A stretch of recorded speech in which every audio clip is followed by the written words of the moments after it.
The hottest New York City nightclubs that no longer exist and you probably never went to.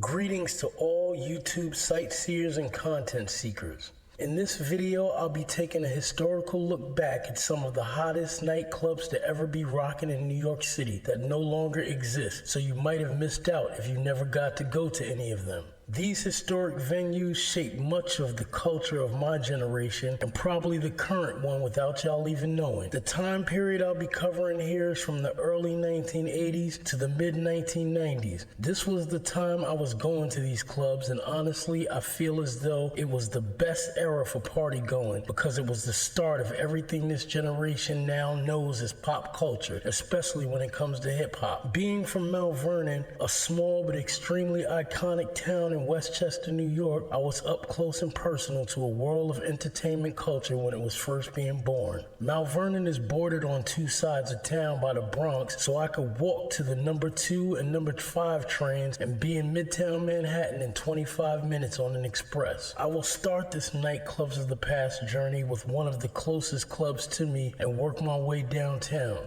It was difficult to find video clips or even pictures of some of these lost clubs, but I've done what I could to at least provide addresses of where they were located. Please like and subscribe to my channel, as I am new to YouTube content creation, but will surely be bringing you more interesting content in the very near future. Also, the list of clubs I have here are in no particular order and is by no means a list of all of the great nightclubs that no longer exist. I know for sure I left out a few more that were uptown. This is just my personal list of the ones I was fortunate enough to experience before they were no more. So sit back, relax, and let's begin our trip down New York City nightclub memory lane. The first club I'll revisit was called Club Galaxy.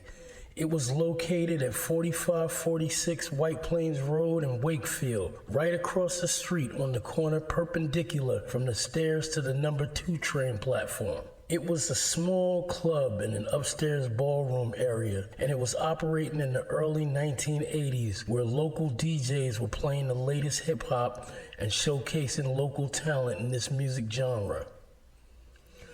One train stop down from this club was Act 3, located at 4415 White Plains Road and Nereid Avenue. This club was one of the largest pure reggae music nightclubs uptown at that time. This club operated in the early 1990s and was in a perfect location due to the mostly Caribbean population that lived in this area. Check out this performance.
Every night, you know, that's sweet down sweet night.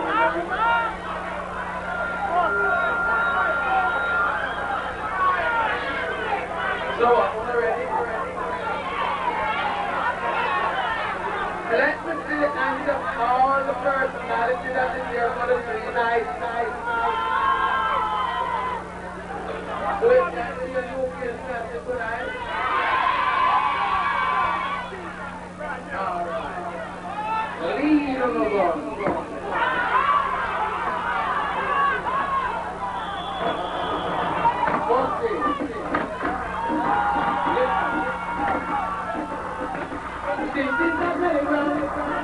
Whoever gets a painter,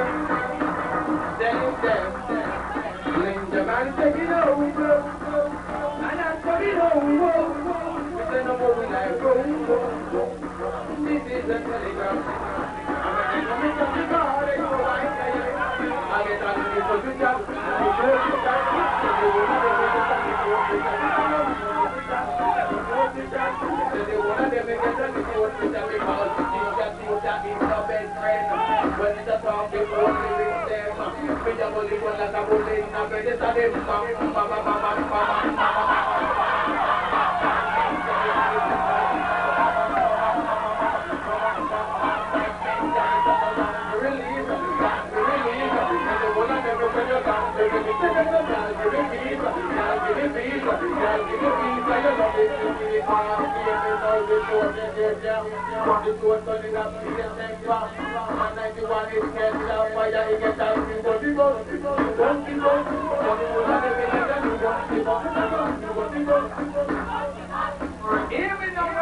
You want more things, man?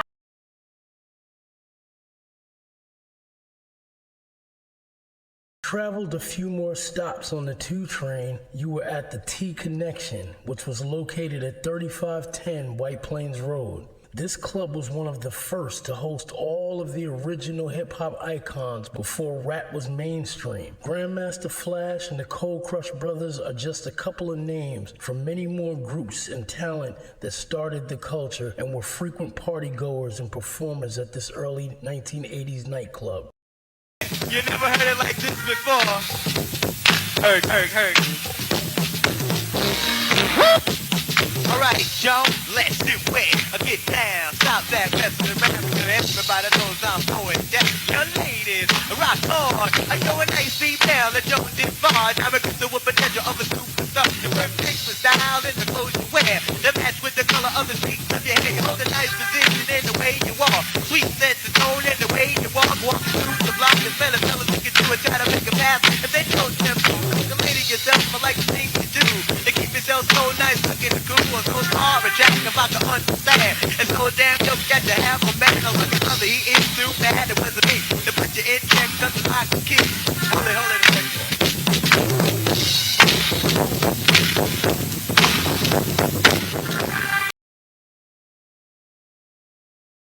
Down a few more stops on the same train, and you had the Skate Key on White Plains Road and Allerton Avenue. This was a roller skating rink that operated as a hip-hop nightclub on Saturday nights when the culture started to become more popular. I partied many Saturday nights at the Skate Key and saw a lot of iconic DJs and MCs do their thing there when they first started out. Man, it was classic. A short walk west from Allerton Station would put you on Boston Post Road, where you would find the Stardust Ballroom. It was located in a building, second floor at 3435 Boston Post Road. Another second floor hip-hop gem of a club where all those future legendary artists previously mentioned in this video performed and congregated. Head south down Boston Post Road and you eventually reach Fordham Road in the Pelham Parkway section of the Bronx. Here you would find the Disco Fever nightclub, located on the corner at 167th Street and Jerome Ave. This club was in operation later in the 1980s after the previously mentioned clubs and played host to most of those hip-hop artists when they were starting recording and going mainstream. Acts like Run DMC did some of their first live shows there after their first hit record Sucker MCs. A few years later, the Fever would become the Devil's Nest nightclub, and that was by the early 1990s and host even newer acts as the culture grew. I was there when groups like Salt and Pepper and Heavy D and the Boys did some of their earliest performances of their careers.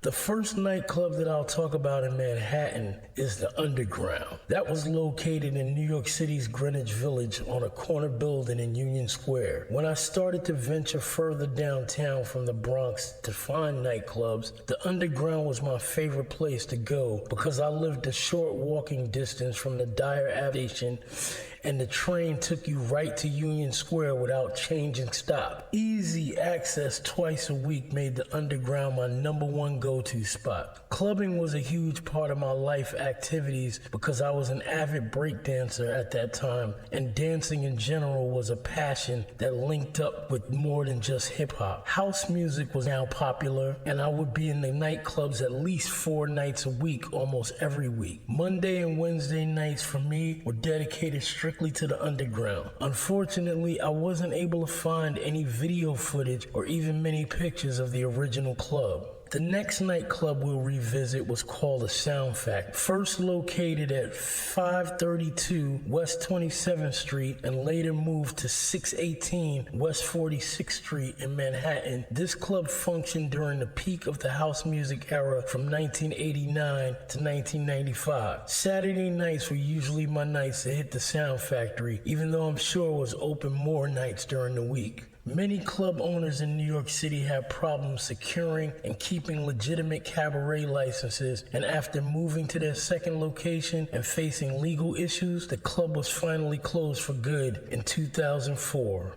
The next nightclub of mention was Limelight. Located in Manhattan on 6th Ave at West 20th Street, the club was actually opened by owner Peter Gatien, with the first one being in Florida in 1970. Eventually, Gatien opened up the club under the same name in Atlanta in 1980 after the original location burned down. In time, he also opened Chicago and London locations as well. Still, it was the New York City location, opened in 1983, that was by far the most unique place to go for a nightclub experience. At its heyday heights, the club hosted events that brought in names like Grace Jones, Andy Warhol, Michael Jackson, Tom Cruise, and the list goes on from there. The club was housed in an original Gothic-style church built in the 1800s. After the church was deconsecrated, it became a drug rehab center before finally being sold to Gatien after the previous owners could no longer fund their program at this location. During its run as a nightclub, Limelight was raided by the NYPD for allegations of drug dealing on the premises. Finally, after numerous closings and reopenings, it closed its doors for good as an iconic party spot in 2007.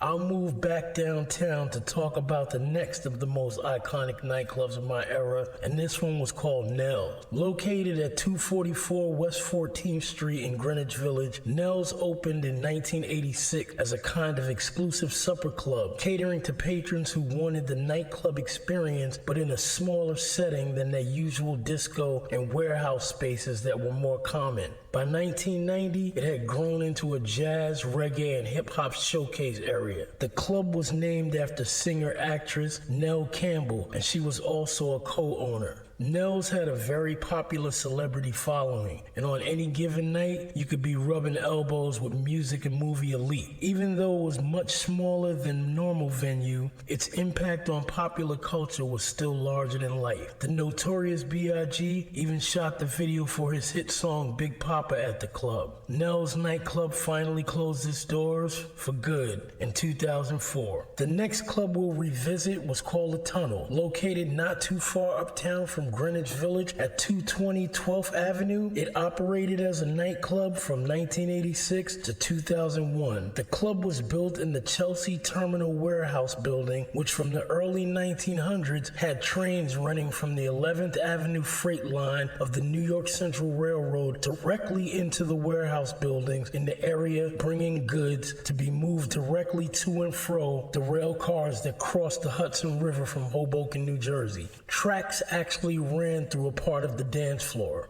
During its run, the club was highly instrumental in shaping the party and dance club movement, and especially hip-hop culture in particular. The late rapper DMX filmed the video for his debut hit song, Get At Me Dog, at the Tunnel. Also, popular dance music artist Johnny Kemp filmed the video for his hit single, Just Got Paid, at the Tunnel. There are many more instances of music, film, and even literature that are connected to the tunnel. As with all the clubs in discussing here, there are too many names, so please, if this video sparked your interest, go research it for yourself. There's a lot of history to uncover about these places of the past.